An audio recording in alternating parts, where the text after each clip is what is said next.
শুভেন্দু অধিকারী যার নাম নিলে উঁচু করতে হয়, ধিক্কার জানাই। জনপ্রিয়তা জিরোতে এই শুভেন্দু অধিকারী। তিনি এখন বাংলাদেশকে ইস্যু তৈরি করতে চায়, বাংলাদেশের ইস্যু তৈরি করে জনপ্রিয়তা পেতে চায়। যার মুখটা পুরোটাই ডাস্টবিন, তার মুখ থেকে যেই কথা বাইর হয় দুর্গন্ধ ছড়ায়।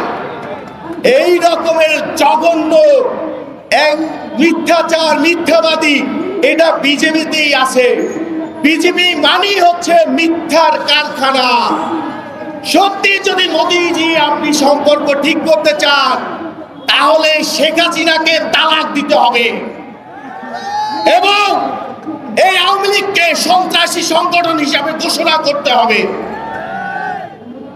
এবং এই আপনার একান্ত সহচর ওই শুভেন্দু অধিকারীকে বহিষ্কার করতে হবে এবং অতি দ্রুত এই ছাত্র জনতার উপরে গুলি চালানো স্বৈরাচার শেখ হাসিনাকে, খুনি হাসিনাকে বাংলাদেশে ফেরত পাঠাতে হবে। তারপরে বাংলাদেশের জনগণ ঠিক করবে আপনাদের সাথে সম্পর্ক রাখবে কি রাখবে না। অন্যথায় আর কোনো রাস্তা খোলা নাই। বাংলাদেশে দুটো যুদ্ধ জাহাজ পাঠাতে চান, বাংলাদেশের মানুষ, বাংলাদেশের আর্মি, বাংলাদেশের বিমান বাহিনী, নৌবাহিনী সেই ৭১ সালের ৭২ সালের নৌবাহিনী বা বিমান বাহিনী নয়। মনে রাখতে হবে, এই আর্মি, বিমান বাহিনী, সেনাবাহিনীর সাথে বাংলার মানুষ যদি ভারতমুখী লং মার্চ ঘোষণা করে, আপনাদের পালানোর পথ কিন্তু থাকবে না।